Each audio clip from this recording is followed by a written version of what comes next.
It starts as a quiet question, almost too simple to be taken seriously. Not a mantra, not a ritual, not a dramatic declaration to the universe, just a question that exposes everything your mind tries to hide when you're exhausted, overwhelmed, and trying to survive another day on autopilot. Am I choosing myself?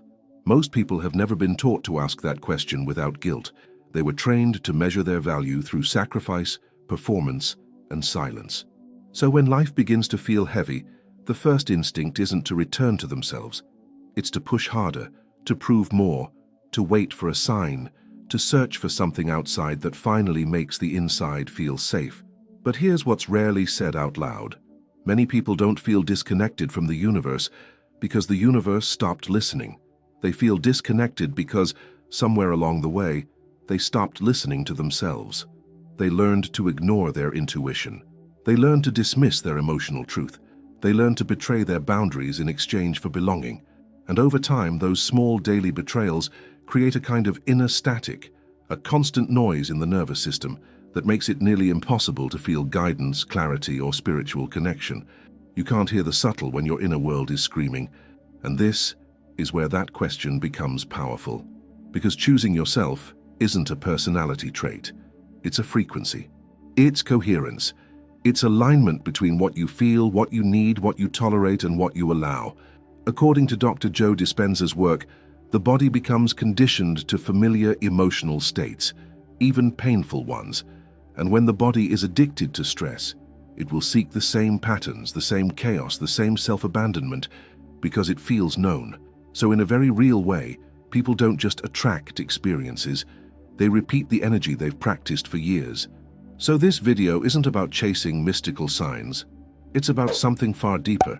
The moment you stop abandoning yourself, your connection activates immediately, because what you call the universe often responds through your perception, your intuition, your timing, your calm certainty, and all of those things become clear only when you return to yourself. So I want you to stay with me, slowly, honestly, without forcing belief. And as you listen, keep returning to this question. Am I choosing myself, or am I still negotiating my soul just to feel safe? When you stop choosing yourself, you lose the signal. There is a kind of tiredness that sleep doesn't touch. It settles deeper than the muscles and the eyes, deeper than the mind's constant noise. It lives in that invisible place where you've been holding yourself together for too long, smiling when you're empty, agreeing when your soul wants to pull away, trying to be easy to love by being easy to forget. And over time, this tiredness becomes your normal. You stop recognizing it as a warning.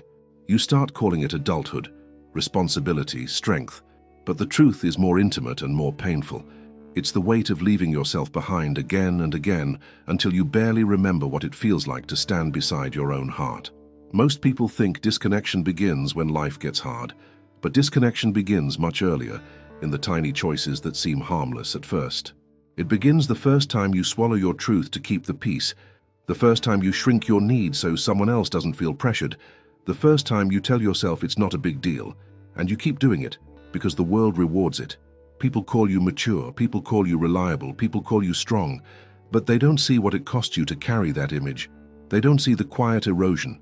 They don't see the part of you that feels unseen even in the room full of praise. And eventually something strange happens. You begin to feel as if the universe has gone silent, as if the signs stopped coming, as if the guidance disappeared. You start wondering why you can't feel clarity anymore, why your intuition feels distant, why everything inside you is blurry. But what if it's not silence at all? What if it's interference? What if the signal is still there, steady and constant, but you are too flooded to hear it, too restless to feel it, too conditioned to chaos to recognize peace as safe? Because the universe doesn't always speak in dramatic moments. Often it speaks through subtle alignment, through a calm certainty that lands in your chest before the mind has time to argue, through a quiet knowing that doesn't need proof, through the way your body relaxes when something is right, even if it's unfamiliar. But if your nervous system has been trained to live in tension, you can mistake that calm for emptiness. You can mistake peace for boredom. You can mistake stability for loss of control. This is why so many people feel spiritually disconnected while still consuming spiritual content every day. They are searching for connection in ideas, while ignoring the place where connection is actually felt: the body, the emotions, the truth. The moment you stop choosing yourself, you don't just lose energy, you lose coherence. And coherence is what makes spiritual connection real. It's what makes manifestation feel possible. It's what makes life feel responsive. Without coherence, you start wanting two opposite things at once. You want love, but you tolerate disrespect. You want abundance, but you punish yourself for wanting more. You want peace, but you stay loyal to stress because it feels familiar. And that internal contradiction becomes the invisible wall between you and the life you say you want. Not because you are broken, not because you lack worth, but because your inner world is divided, and a divided inner world cannot create a clear reality. That division shows up as overthinking, as emotional exhaustion, as confusion that doesn't leave even after you pray. It shows up when you tell yourself you're being patient, but deep down you're terrified nothing will ever change. It shows up when you try to trust, but your body braces for disappointment because you've been disappointed before. It shows up when you keep asking the universe to show you the way, but you keep walking in the direction that abandons you. And slowly you start feeling like the universe isn't responding, when the deeper truth is that your life is responding perfectly to what you are practicing every day. Dr. Joe Dispenza often speaks about how the body becomes programmed into emotional states, and how people can become addicted to stress hormones without realizing it. In that state, the mind keeps searching for problems because the body expects the chemical reward of urgency. So even when there is no danger, the person feels like there must be something wrong. They keep scanning, they keep bracing, they keep controlling, they keep trying to predict. And in that constant tension, they cannot feel connection, because connection requires presence and presence requires safety.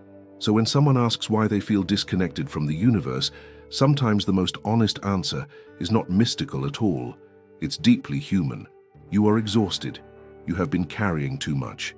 You have been neglecting yourself in the name of survival, and your soul is not punishing you. It is trying to bring you back. This is why the question, "Am I choosing myself?" is not an inspirational quote. It's a diagnostic. It exposes the moment you start drifting into self-abandonment.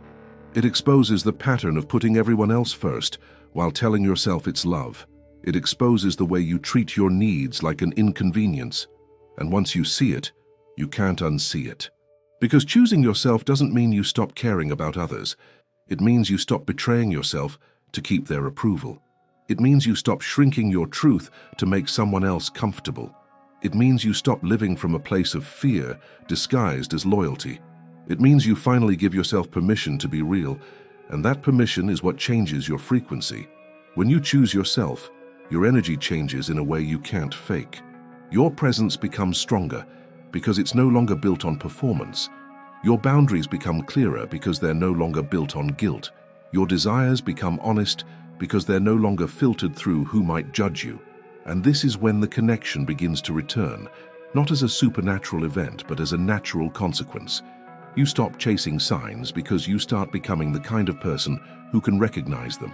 You stop begging for clarity because you start becoming clear. You stop asking the universe to save you because you start saving yourself from the choices that keep you small. And in that moment, the signal becomes louder, not because the universe turned up the volume, but because you stopped drowning it out with self-betrayal. You stopped living as if your needs were negotiable. You stopped treating your life like something to postpone. You stopped waiting for permission to exist fully. So if you've been feeling disconnected, don't assume you're doing something wrong. Don't assume you lack faith. Don't assume you're not spiritual enough. Sometimes disconnection is simply a symptom of one truth. You have been leaving yourself behind. And once you stop doing that, everything begins to respond.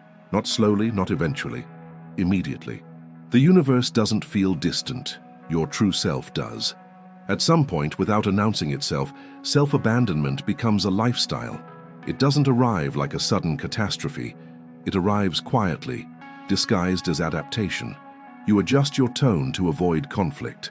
You lower your expectations to avoid disappointment. You silence your desires to avoid being judged.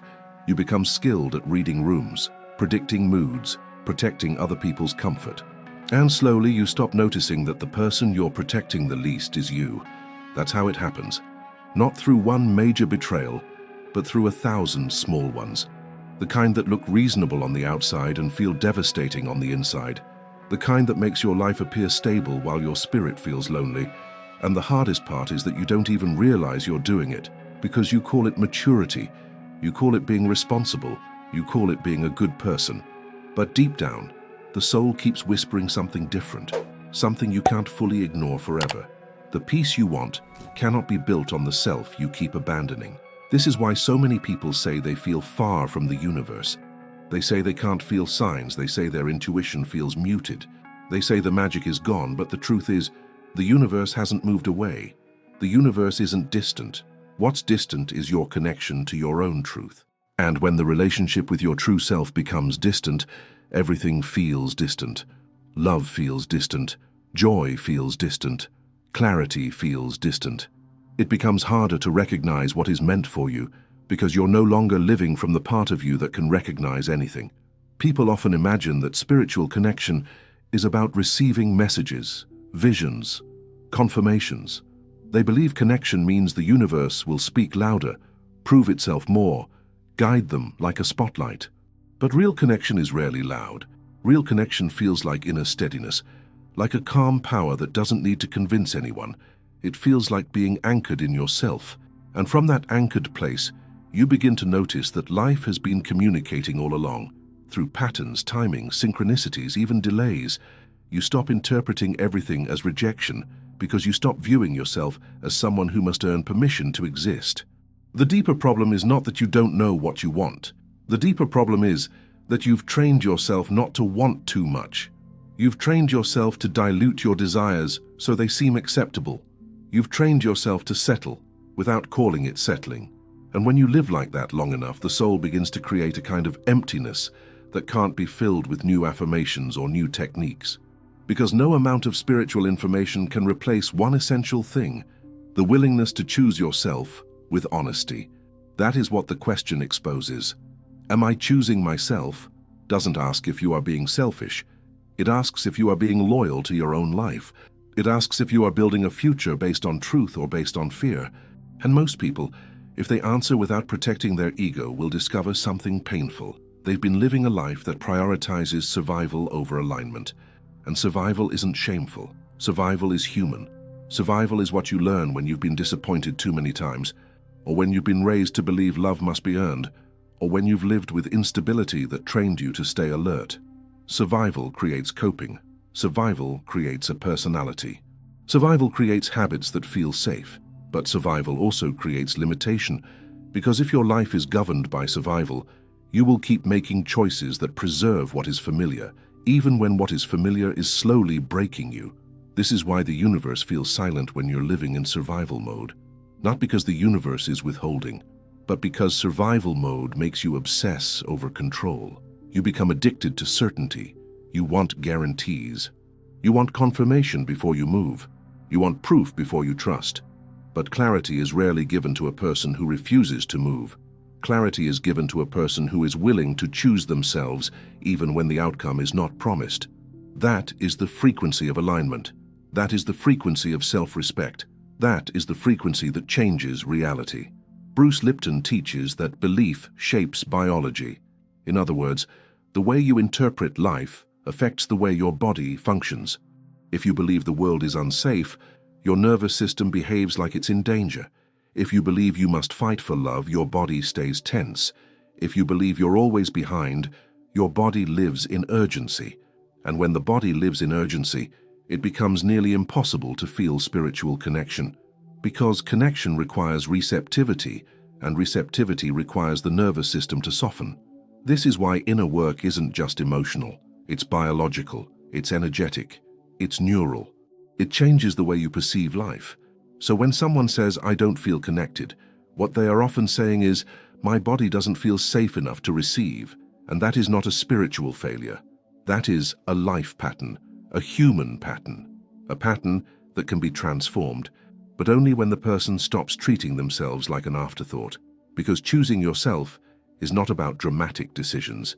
It's about removing the internal conditions you've been living under. The condition that says you must be perfect to be loved.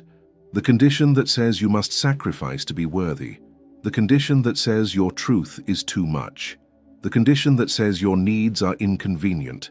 These conditions may not be spoken out loud, but they shape your reality like invisible laws. And as long as you live under those laws, you will live disconnected, not from the universe, but from yourself. And there is no deeper spiritual pain than being disconnected from your own soul. It creates a hunger that nothing satisfies. It creates a loneliness that relationships can't fix. Because it isn't a lack of people, it's a lack of inner belonging.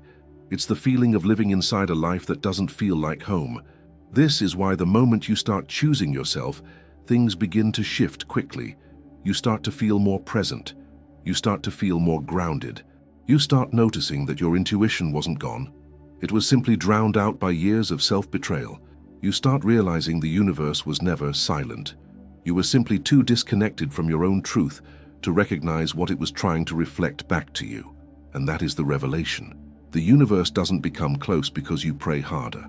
The universe becomes close because you return to yourself. Because when you return to yourself, you return to coherence. And coherence is the language the universe understands. The frequency that changes. Everything is self-respect. There is a moment in every transformation that feels almost invisible from the outside, but inside it marks the end of an era. It's not loud. It doesn't come with applause.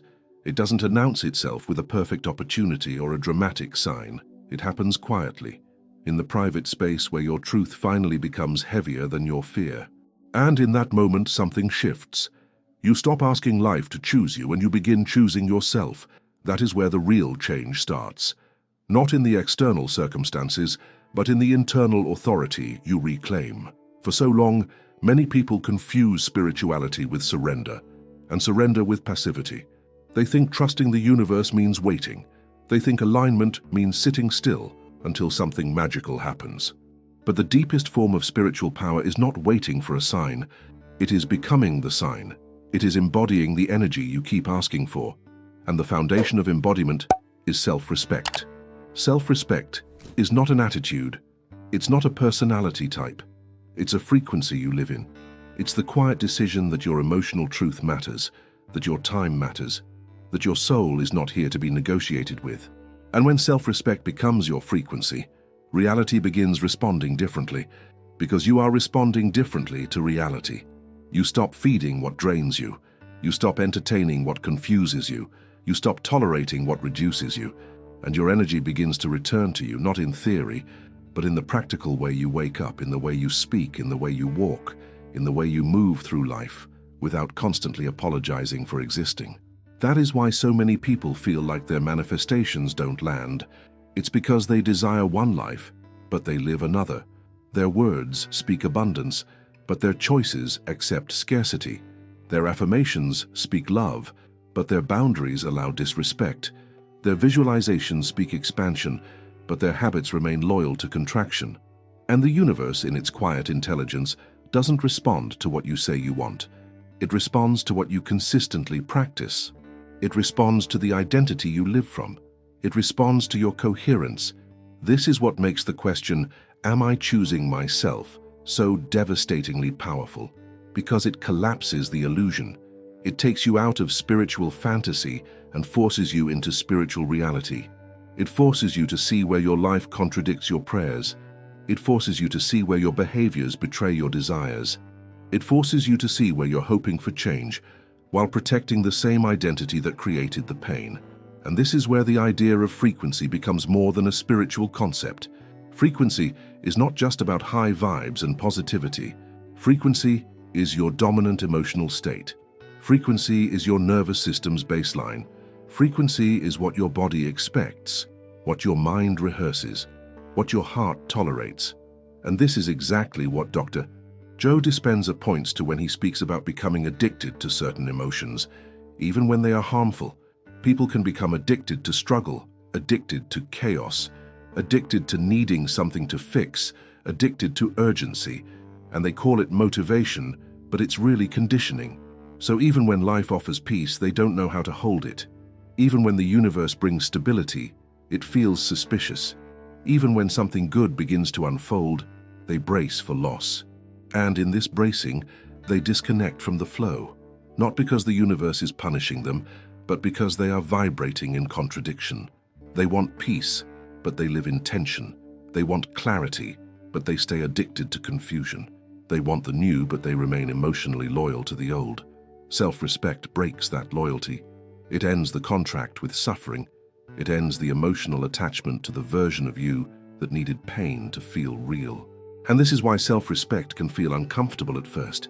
It can feel unfamiliar, almost wrong, because the body has been trained to find safety in patterns that were never safe. It was trained to associate love with sacrifice. It was trained to associate worth with exhaustion.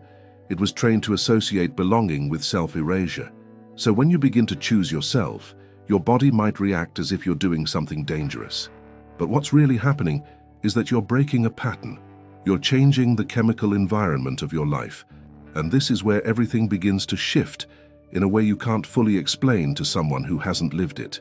Your external world might still look the same for a moment, but your internal world becomes different. Your decisions become cleaner. You stop explaining yourself to people who already decided not to understand you. You stop chasing affection from places that only offer conditional love. You stop overgiving to prove you deserve care. You stop using spiritual language to justify emotional neglect, because self-respect doesn't need to announce itself. It speaks through consistency, through boundaries that don't fluctuate based on someone's mood, through standards that don't collapse because you feel lonely, through choices that don't betray your future just to soothe your present. And the more you live that way, the more you begin to feel something returning. It starts as a subtle calm, a steadiness, a clarity that doesn't come from thinking harder.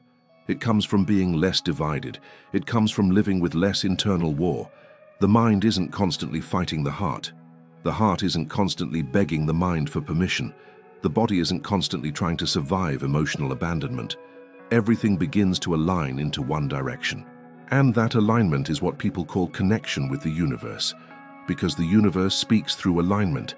It speaks through the path that opens when you finally stop walking against yourself. It speaks through the synchronicities that appear when your energy is no longer scattered across fear, guilt, and neediness. It speaks through the people you attract when you're no longer begging to be chosen. It speaks through the opportunities that match you when you stop presenting yourself as small.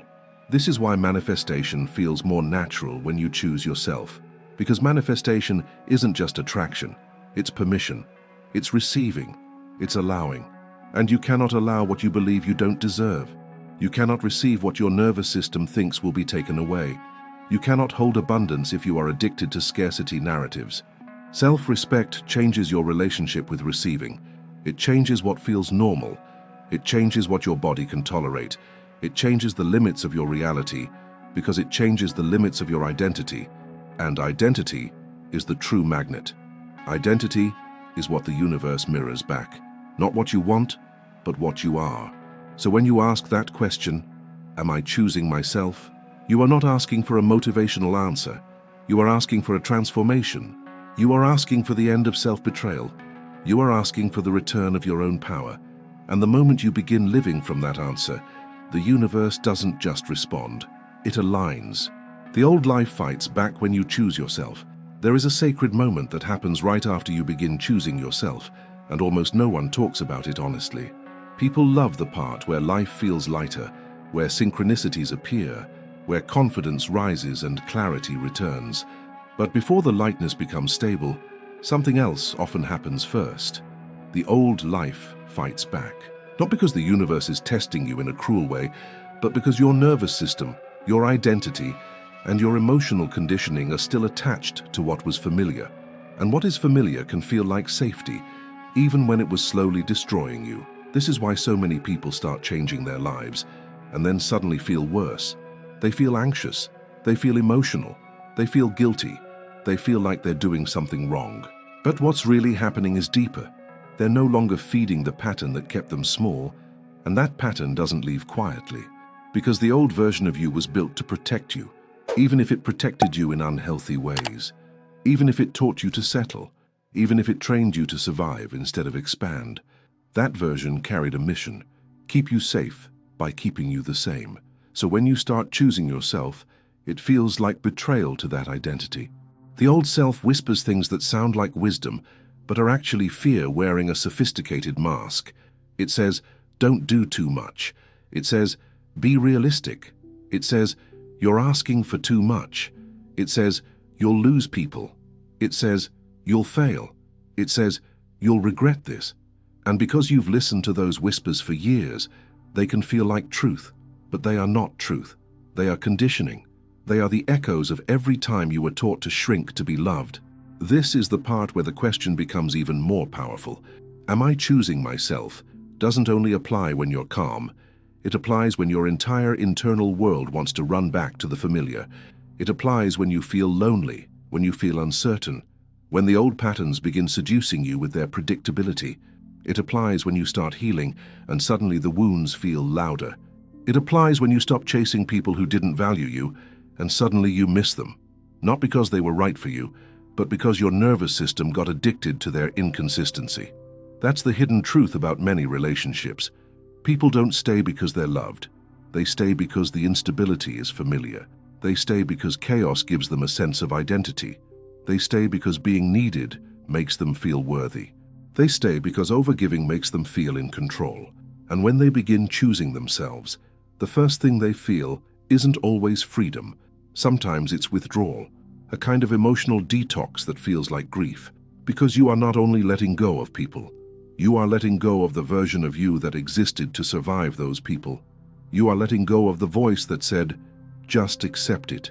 You are letting go of the belief that love requires self-erasure.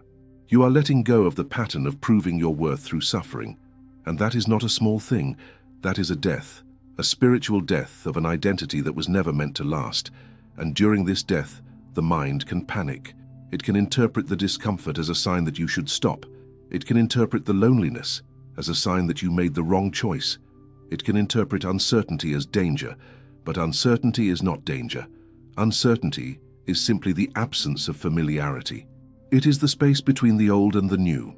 It is the moment where you are no longer who you used to be, but not yet fully anchored in who you are becoming. This is where Dr. Joe Dispenza's work becomes deeply relevant. He speaks about how when you change your internal state, the body often resists because it's chemically attached to the past. The body wants what it knows. It wants the predictable emotions, even if they are painful. So when you start shifting, you are not only changing thoughts, you are changing chemistry. You are changing the emotional environment your body has memorized. And memorized emotions can behave like addiction. The body will crave the old story. The mind will romanticize the past. The heart may feel confused, not because the new path is wrong, but because the old path is deeply wired. So choosing yourself is not just a decision. It becomes a practice of spiritual maturity. It becomes the ability to stay aligned when the old life tries to seduce you. It becomes the ability to recognize that discomfort is not always a warning. Sometimes discomfort is a doorway. Sometimes discomfort is the nervous system recalibrating. Sometimes discomfort is the price of no longer betraying yourself. And this is why so many manifestations collapse right before they arrive.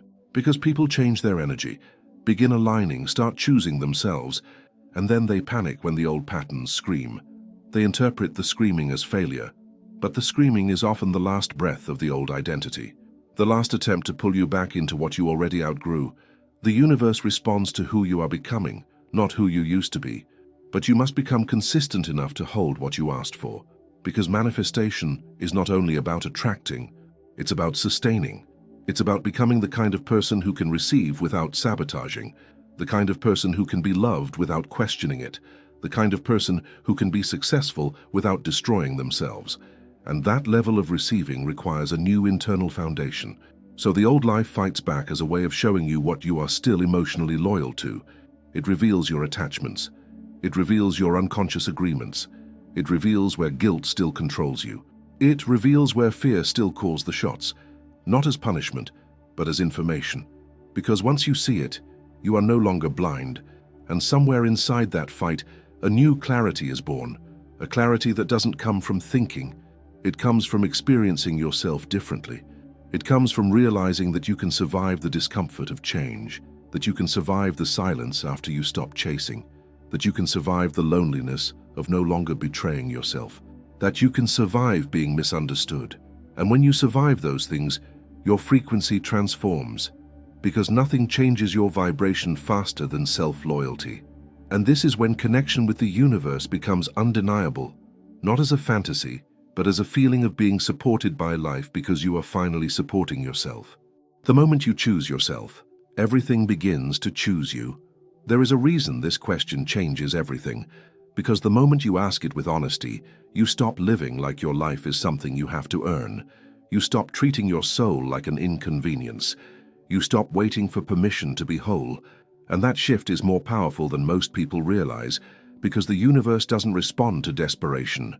It responds to alignment. It responds to coherence. It responds to the version of you that is no longer divided. For a long time, you may have believed that connection with the universe meant receiving constant reassurance, that you needed signs, confirmations, perfect timing, or a miracle to feel supported. But real spiritual support often looks different. It looks like a quiet strength rising in your chest when you finally stop betraying yourself. It looks like clarity returning when you stop forcing what drains you. It looks like peace entering your life when you stop negotiating your worth. It looks like synchronicities becoming visible again because your mind is no longer flooded with fear and your body is no longer addicted to stress. Choosing yourself is not about becoming selfish. It's about becoming real. It's about ending the internal war where one part of you wants expansion and another part keeps clinging to survival. And when that war ends, the energy that was trapped in anxiety and overthinking becomes available for creation. That is why reality begins to shift.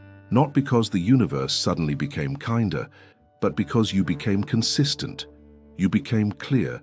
You became trustworthy with your own truth. And perhaps the most beautiful part is this.